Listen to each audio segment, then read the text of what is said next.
so happy to have you here on the show. We have been talking about having this interview for a while now, and I really wanted to know, what does it feel to be on a Colombian TV show?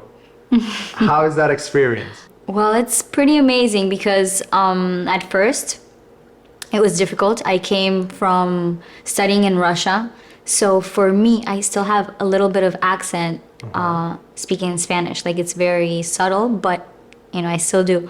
So for me, the problem was not so much the acting.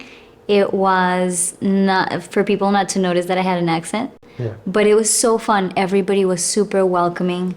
The first soap I did with she's a very famous actress, Itatí Cantoral. She's Mexican, and working with her was amazing. What I most liked is that everybody made you feel at home. It's interesting. I grew up watching soap operas because, I'm from Cuba, right? So we used to watch all the soap operas from Brazil, from Mexico, from Colombia, and we have some local soap operas, but they were not that good. But I remember they had this soap opera from Colombia, and it was three brothers. I don't remember the name, but it was like a very famous one, and there was three brothers, and I have two brothers, so we are three. And Milena, I'm telling you, the whole city will stop at 3 o'clock when the soap opera will come on. No one will be on the streets. All the businesses, people would turn on the TVs and stuff like that. And I know that type of work usually for actors is it's not that important. But you have no idea how much happiness whatever show you guys are making brings to so many people. Oh yeah. Do you ever think about that? Well, that's actually why I started this whole acting thing, because, my dad is a director. He used to take me on set, and I remember I used to walk around and I would see these people, and then I would see them on set acting, and they would be completely other people. So they would change from one moment to the other. And I thought that was fantastic. And then I would see them on TV, and then they would change people's day or month or even life, maybe. Some people watch a movie or a soap opera and they say, actually what I'm going through, I can survive this, or maybe you're having a bad day and you just don't want to do anything, and you turn on the TV and you watch something, and the soap opera makes you laugh, and then I feel wow, yes, we can change somebody's day or life or hour at least, Yeah. So that's fun. Of course. What was the transition like for you then coming to America and trying to do acting here in LA? How long have you been here in LA? I've been here about 4 years. The only bad thing is I came around pandemic, so it was very hard for me. Mm-hmm.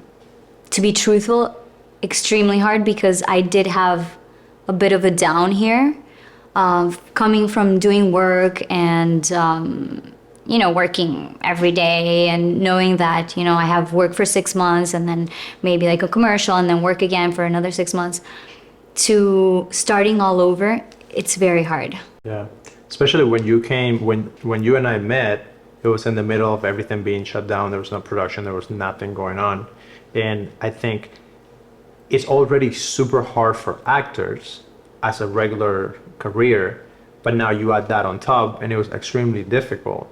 How were you able to tell to yourself and say, this is still what I want to do? That's really a good question. I think it made me, this whole pandemic made me realize the good things in me and the bad things in me, and the things that maybe I needed to change, in the sense that I was looking at everything, I need work, yeah, and I'm doing all these auditions, and now everything is changing because the auditions are not even in person. You have to, put camera on and lights, and then you have to do it yourself and then send it in.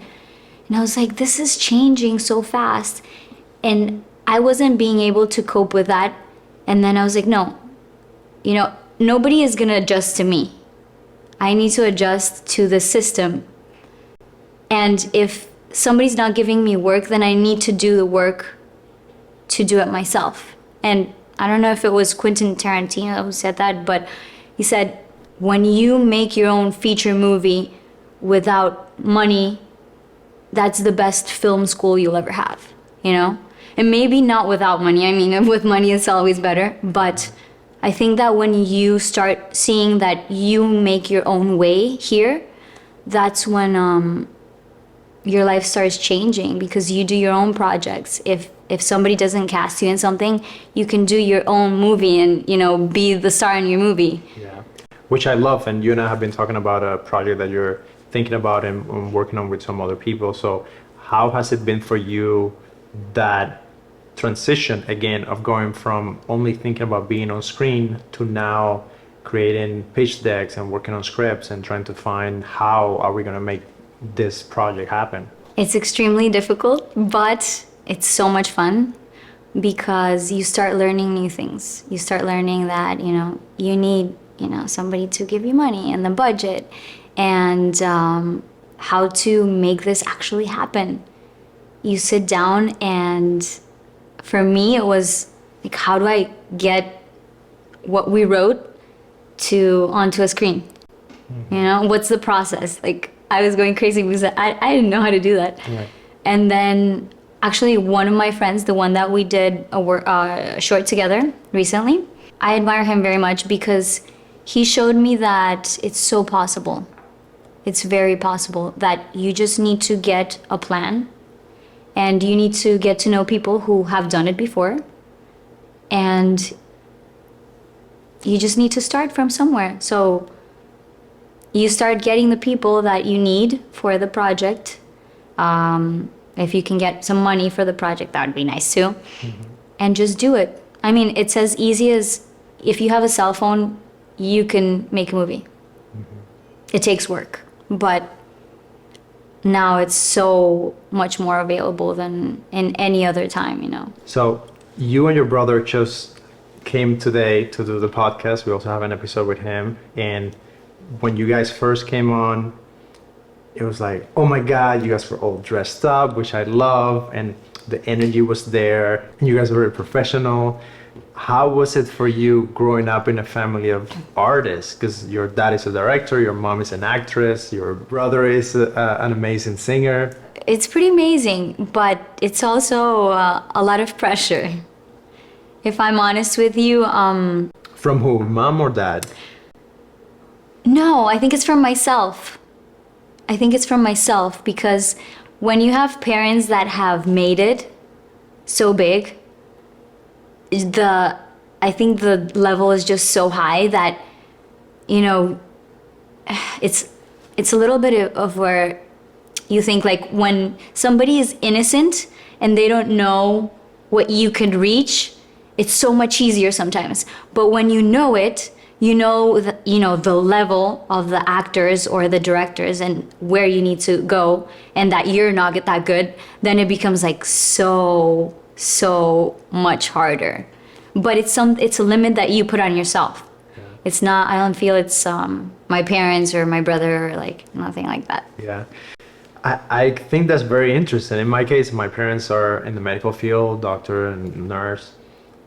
Whatever I did film related, my mom was always like, oh my God. Like, for her, it was like amazing, right? And same for my dad, because like working with cameras and computers and all that.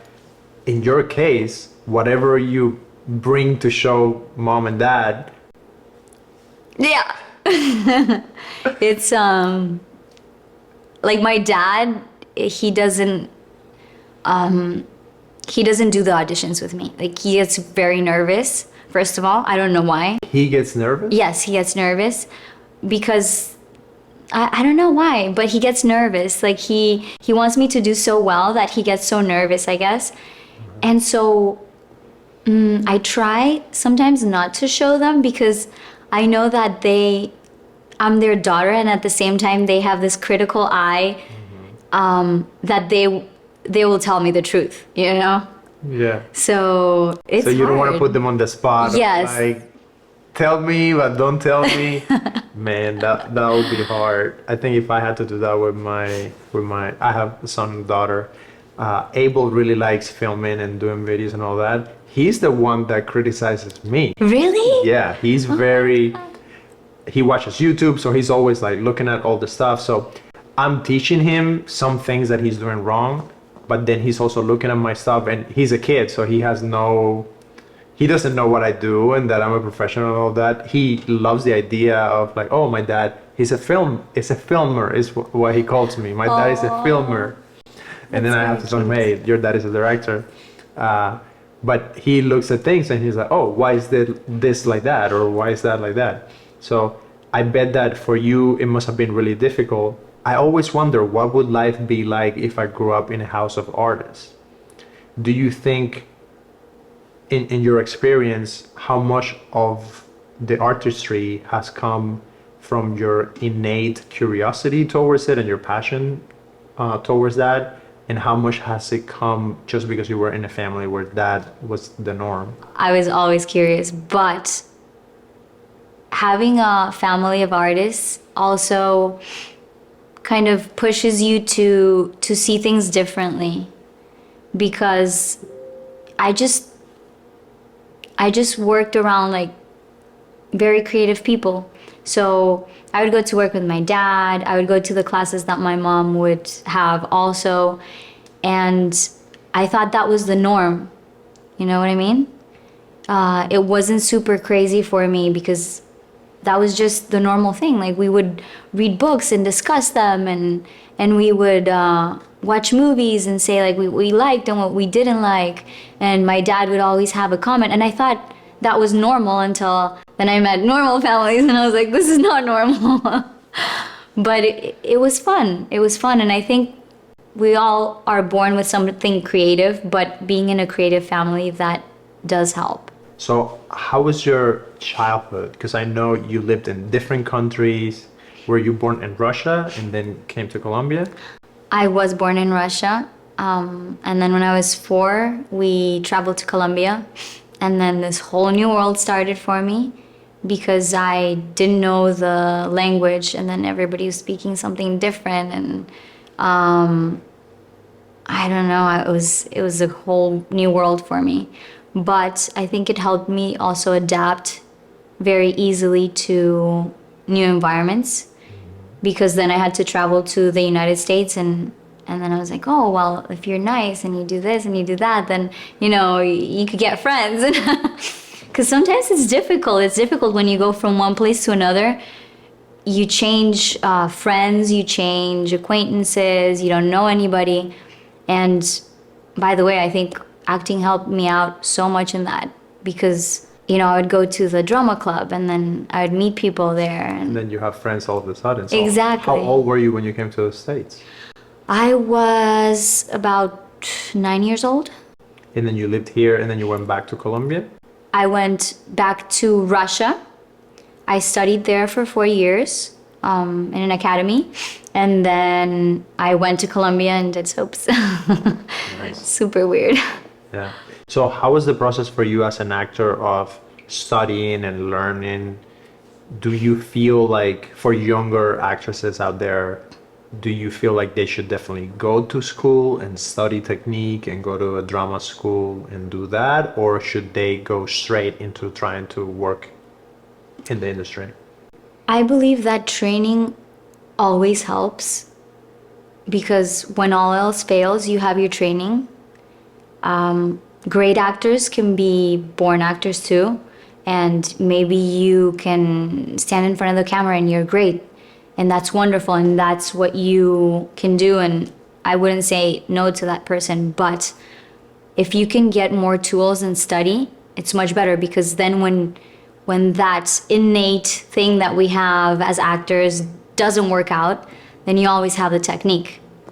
And there's so many techniques out there that, to have these tools is just very necessary. And now more than ever, because I think the acting career is a career that, I think my brother said this to you, but a pianist, he can, sit at a piano and play and you know that he's a great pianist. For actors, it's not so much so, and it's very difficult for us because if we don't have the tools, then sometimes, we can do things that come back as cliche and fall into like bad acting, and there's just like so much space out there where you can damage yourself by just doing things that you don't know and not having a technique to say fall back on and say like, oh, this works or this doesn't work, this is good and this is bad. Mm-hmm. So I would say like studying is very important, but there's also innate actors that are so good. So what are some of your favorite techniques, and if we could get like very deep into it and like actually go through like either an exercise, I have no idea what I'm about to get into, but like let's talk about hardcore like technique and things that you have learned maybe that you didn't know before and then you found during class, and then you learn how to do something that now I could be like blown away by it. I think you won't be blown away by it. I think it's very simple, but it's something that I learned that blew my mind. I think not every technique, that's a lie, but a lot of the techniques that we have now, like the Lee Strasberg and Stella Adler and many others, come from the Stanislavski technique. Mm-hmm. But he himself, I would say, had several, because at one point in his life he thought things were one way, and then he started seeing that no, well, actors can work another way. So his technique changed a lot, but the basics are so good because it's things that an actor always has to ask himself, like, where am I coming from? Where am I going? Who am I? Like, all those questions are very important to answer. And I had one exercise that for me changed it. And it was actually one of my mom's exercises that she would do with beginning groups. Mm-hmm. And it would just be to like go out on stage and wait. How do you wait? What do you do when you wait, Go out on stage and wait. And so what's the first thing that you do when you wait? So like everybody's like, She's like, no, like that's not how people wait. What's your mind process when you wait? What are you waiting for, first of all? Are you waiting for the train? Are you waiting for a date? What expectations do you have of this wait? From that, also, when we wait, we don't just wait. For example, sometimes we're waiting for the bus, but Jesus, how much did I spend on my credit card? So, yesterday I had lunch, so I spent $20.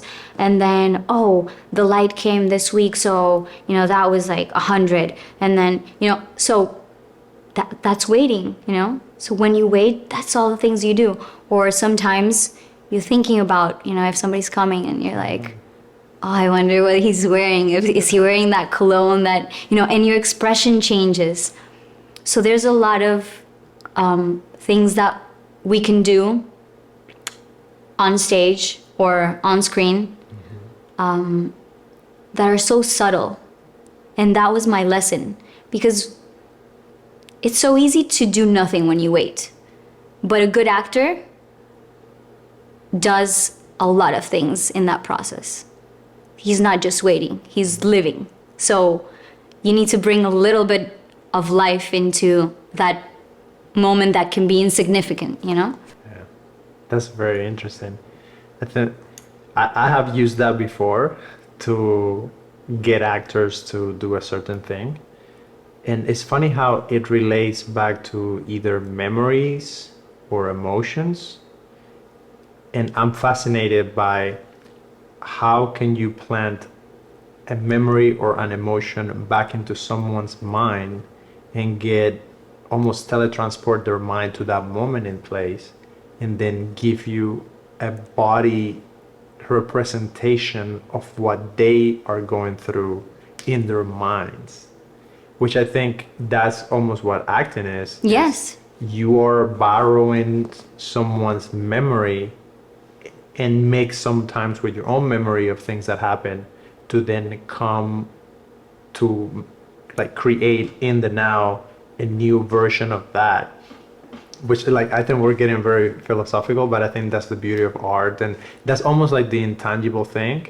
But it's really interesting that because you're studying and learning, you're learning things that trigger that reaction and almost give you a result that for the untrained person can seem like, oh, that's amazing. And what do you think is the difference between a person who's like an amazing actor and then someone who's just like a star? And how are you thinking about navigating those two things? Because I think they're almost separate, but they go hand in hand when it's done properly. So I guess my question is, how are you trying to go about your acting career as someone who needs to be well known and famous and all that, but with this background and all of these emotions and things that you're trying to bring into it? For me personally, and it's gonna sound weird, but I never thought of being a star. I just like this so much, and there's nothing else I know how to do. There's nothing else I know how to do, but I cannot live without being creative. And I believe, to answer your question about being a star and being, a real actor with a process, maybe it's very simple, but I believe it's that actor or star that goes out on stage and gives it everything, and he's not the star. For example, I don't know, Natalie Portman, let's say, goes out and she's on stage and she can either be the star, Natalie Portman, or she can be the character. And that is a very subtle difference, but you can see it. When somebody thinks, oh, I deserve to be here and look at me and this is me, or if somebody is just living the life of that character person, and you don't see Natalie Portman, you see behind that the person that she's portraying. And I think that that's the big difference between a person who's a star, because they'll do good acting, but you will see, oh, this is I don't know, I don't want to say any names because everybody, this is a carpenter, exactly, this is so and so, oh, and she's so good, or you're like, wow, that's my aunt, or I know people like that, and she touched me with her story, that's a difference. Or like, oh, that was so and so and he was great, Yeah. I think that's the difference. Yeah. That's interesting that you put it that way. How do you go about separating those two lives then, almost separating those two lives, where you have Milena, and then you have Milena Ribero, like Well, Freya. No, I'm not that famous yet. But don't you think you need to have a little bit of your self-image as a star to be able to go out and say, I'm going to work for this because I'm a star, and I'm going, just to, at least for me, I use that image of Axel as the director to help me power through, like when I don't want to get up early in the morning and work on a script or a pitch deck or a project. I'm like, but hey, you said you want to be the Mr. Big Director, so you better get up and do it. Does that happen to you? Oh, definitely. Definitely. I think we all need that. I think it's not even in an artist's field. It's everywhere in life. You need to strive to be, well, we say in Spanish, you need to strive to be the president, to be able to be governor, because you need to have a self-image where you know where you're going, and it's not so much to me about being a star. It's more of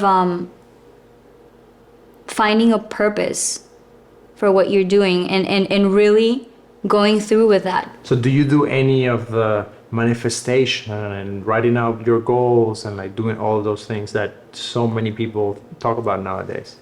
No. No I vision don't. board? I do have a vision board. I do. I do Okay. have a vision board, but I don't do affirmations. I like to write down. I do one thing. So in New Year's, I write down my goals, but there are things that, you know, I can reach this year, and then there's things that I want for further years. And I write both lists down. And it's curious because every time I do it and I check it the year after, maybe 3 or 4 or 5 things that I have written down from like a list of 7 or 8 have come true. And it's very powerful, I think. It's very powerful to write things down and really put your mind into it, because I don't just like write it down and forget it. I do think about them. And like you said, when I get up in the morning, I'm like, oh, you know, well, I want this to happen, so how am I going to do that? You know? I think it is very important. But I think it's very curious because I haven't done the manifestation things, and I think they do work. I have friends who do it, and it does really work. So Yeah. I think when you pay attention to something, then you think about it more. Then you make decisions that are affected by the way that you think. By doing more of those actions, you get closer to those things. So to me, the whole concept of manifestation is just focusing on something that you want. And I write my goals and I have them at the beginning of the year, but then I look at them almost weekly or every other week. I try to just like read them, and then what am I doing for this? What am I doing for this? What am I doing for this? Which is almost like a plan. I think someone said when you write out goals, those are dreams. yes. But what you should think about is how can you write plans Wow. so then you can actually have it in reality. That's so good. So in your case, you had the dream of becoming an actress and all that. You did work in different countries, you got training. Now you come to LA, the mecca of Hollywood and acting. You made that a reality. Now, what has been that experience for you, and what do you think is coming in the next few years? It's been a great experience. I think sometimes we need to be uncomfortable to change. And that's exactly what happened to me. And it blew my mind. It changed everything I thought about acting, because How so? sometimes, and you know, we're human, we all have our faults, and sometimes we do as humans get into a victim mentality in the sense that, oh, well, I was doing so great over there and now I'm here, nothing's happening, and COVID, and or not COVID, many things happen, you know. I think what's interesting is how do you get out of it. Yes, you know, these are the circumstances. Hollywood is something very complicated to understand, because From the outside. yes, because Hollywood is, you know, I would be like, well, if I have to make a line, I'll make the line, but you don't know where the line is. You know, where does the line start? You know, if I have to knock on doors, I'll knock on doors, but where are those doors, you know? So sometimes you feel helpless because you have to start from a system of zero. You have to learn how to do LA casting and Casting Frontier, and how to get managers, and how to become acquainted with a whole new system, right? So that was pretty difficult for me. And then on top of that, sometimes you need a grace period of learning how to do that. And in that time, you can either feel like you're a victim of like what's happening to you, or you can say, no, I'm gonna do my own stuff. There's festivals, there is short films I can be in. I can always do acting. This is the great thing about LA. You can always do what you want to do. Maybe it's not gonna be up there right now, but it's definitely gonna get there. if you work at it, you know? And you can always do a project. Like I said, if you have a phone, you can record anything.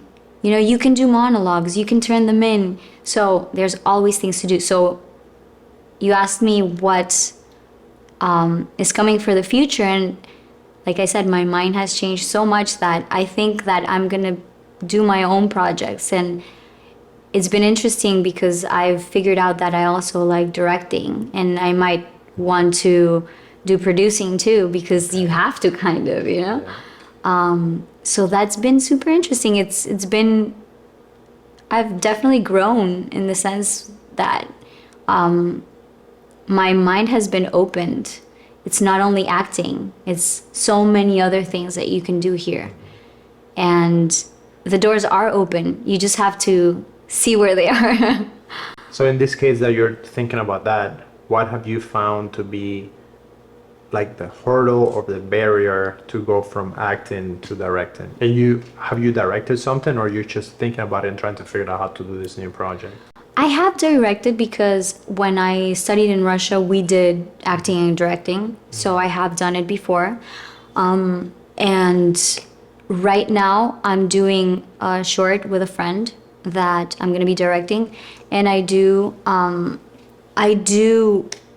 have like those tools. So I am doing like all the things that I need to do to prepare for it. And very soon I'm gonna see if, you know, all those tools will work out. Yeah, I would love to see that. I think Yeah. it's very interesting. I have worked with several actors who go and try direct. In my case, like I grew up acting as a kid. I did a lot of theater, and then I always loved cameras and computers and all that. So then I started directing, and I made that transition, sort of. I never acted in like big things or anything like that, but I acted for years doing plays. Okay. It's a whole different monster. What are you more intimidated by, and what are you most excited about that you feel you have a hold on that? What I have a hold on, maybe a little more on, is directing actors. I think because I have acted and I know I've been in that place before, and I've seen my dad direct for so many years, I have a sense of that. But what scares me is more of not where to put the cameras, but the technical stuff, because I'm not very used to that yet. But I believe that if you have the creative part, all the rest you can learn, you know? So I'm scared, but it's good to be scared sometimes. Yeah. It's good to be scared. Tell me about your dad. My dad, well, my dad, And don't tell me the story of your dad. Tell me about, because you and I have had some conversations about fatherhood and the relationship between father and daughter and all that. What do you miss the most about him? Or what is the thing that you look up to him the most as a father? My dad's a great dad. I think that's very lucky because I've felt that he's always been there. And even though he really didn't want any of us, like not my brother, not me, to do anything in the arts because he knows how hard it is. He knows how hard it is. So he's like, no. He's always been super supportive. I think my mom and my dad got divorced when I was 9 years old. My brother was a little bit older. And I can be proud to say that, well, yes, my dad is this big director, but like you say, like the personal things, I'm so glad that he was just there. Like he was there, and my mom always included him in everything. And I think that presence is so important in life for especially a little girl who's, you know, growing up and trying to do the things that she's dreaming about. I think that's very important, like to have a dad that's just there, you know, that you can call up and if I had anything that, you know, was upsetting me, he would be there. He was very present. And the plus side was that when I didn't have him there, because he couldn't be physically there, secret. I would turn on like a soap that he would do or something, and I'm like, oh, my dad did this, and then that would kind of distract me and make me feel like I was with him. Did he ever directed you on something? He hasn't. Like, we've been in projects together, but like I say, he gets very nervous when I'm on stage for some reason, so he can't direct me. Like, he can't. He just he asks somebody else to do it. That's interesting. He gets so nervous. What do you think that is? There was one incident with my brother where he liked acting, but he really didn't want to be an actor. And they saw that he was just the role. And my dad was doing something like a telenovela, and he was doing a soap, and they saw my brother, and they were like, he's the person that we're looking for, like, why don't you put him? And my dad was like, well, he doesn't really want to do acting. And they're like, no, you should do it. And then the producer came to the show when my brother was already having his makeup done. He was going to start the first day, and he's like, oh, you can't do that, because like you can't work father and son in like one project. That's not ethical, they said. So I think that he was just like very frustrated when that happened. And I remember that he said he was going to quit because like he didn't want my brother to go through having to tell him that he couldn't be in it just because he was directing it. That's crazy. It's super Was that in crazy. Colombia? Yeah. Like, it wasn't ethical for some reason to work with your son. So I think because of that, he kind of doesn't want, things to be mixed, I guess. So he lets me just like do my own thing, and I've never been in anything that my dad has directed. So what type of roles do you really enjoy doing? You know what I would enjoy doing, and I haven't done yet? For anybody out there that wants I really want to do something classical, like a classical piece, like something that... What do you mean classical? Something that's not from this... like a period piece? Yes. Okay. Like, not recent. Something, like a period piece. Okay. I would really like that. Why? I think it's very interesting to do a role that is not from, the life that we're living in right now. It's very interesting. It takes a lot of examining and a lot of reading about history. And I think it's very interesting. It's just like, then you can really test yourself, your limits, because you have nothing to grab onto. Here in modern life, we can be however we want to be, and that's the character. But if you're doing a character that already lived or something from another period, you have to be very accurate. So I think that's very interesting.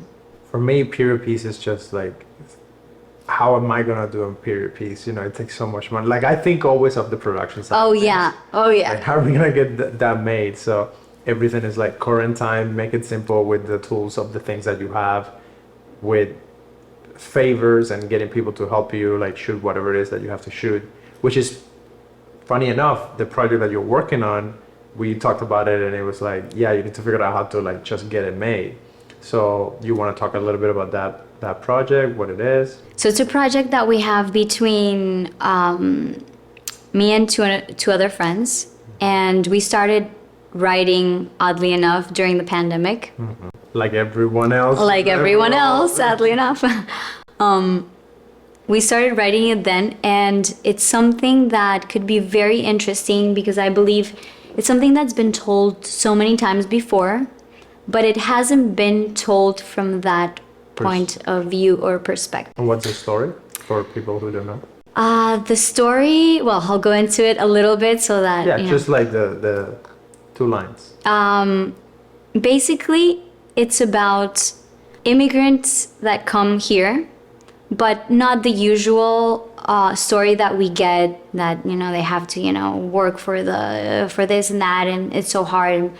So these are kids that come, and for some reason, they find themselves in LA. The 3 of them come from good backgrounds in the sense that they have, money, they have all the comforts, and they come here, and for different reasons, they have to adapt to a new world because they don't have those privileges anymore being here. And yeah, and it's kind of like how they get together in their life, and I think it's gonna be super interesting because it hasn't been told before from that side, and each character has so much life inside them, and I just think that it would be a very interesting thing to see. Yeah, I agree. So if you had to pick, what's your favorite, stage or screen? Oh no, it's just you can't do that. Yes, I can. No, both. They're both so different, but they're both very You gotta different. pick one. If I had to pick. Nah, I'm just joking. No, well, they're Why do you love them both so much? okay. So theater, because you get the reaction right away, and you get the energy right there, and you can do one whole life in 2 hours, and then you have to do it all over again next I don't know, next week time, yeah. and even better, hopefully. And movies, I really like movies because you can show so much in a minute or in a glance, or what we were talking about, for example, when you can show like something very simple, but it's just, you can capture so much in cinema, and you have to do it once and that's it. Like of course you get forever. yeah, and of course you could get 2 or 3 tries, but it's something that it's gonna live there forever and ever and be on the internet or on screen or wherever. Yeah, for me, I have to go like screen. Even though like now when you were talking about theater, I was like, yeah, I was just remembering when I was a teenager and doing plays in front of like 400 kids. The energy, it's like, And it's so fun because this is my director mind speaking. The feeling you get when you know that everyone is about to lose their mind when you say the next line that you're about to say, and you know it, and then you have to hold it in, and you know that you're about to drop something and I'm remembering right now a specific moment. I was doing this play at summer camp. It was a comedy. My character was like, his name was Botonzo, which means bobo, tonto, y sonso. oh my god. Which mean in English that would be like almost like dumb, stupid, and even stupid. And like I was like this stupid kid, like I was like stupid, right? So, but I had the funniest lines in the whole play, and that feeling you get right before you're about to drop the line that everyone is gonna lose their shit, and then everyone is going to come afterwards and like talk about it and all that. That is priceless. So I can see why you have that. Like, it's hard to pick. As an actor, I can see that. Now, as a director, film just gives you so much. Like, it's yours. Like, you do this, and it's so down to the detail of the movie comes out the way that it comes out because you made all of these decisions in so many different areas. And also you have this magic that happens with the actors. I love working with actors. I think that is my most favorite part of making a movie. I think the story also has that because you have all the immense possibilities of finding what the story could be and like coming up with ideas and all that. But then that little moment where you're there working with actors. So part of the reason I'm doing this podcast is to get to talk to people like you and ask you, what do you enjoy the most? And as a director working with an actress, for you, what is the most magical way that relationship could work? Wow, that's a great question, and not a lot of people ask it from that side. Good directors do.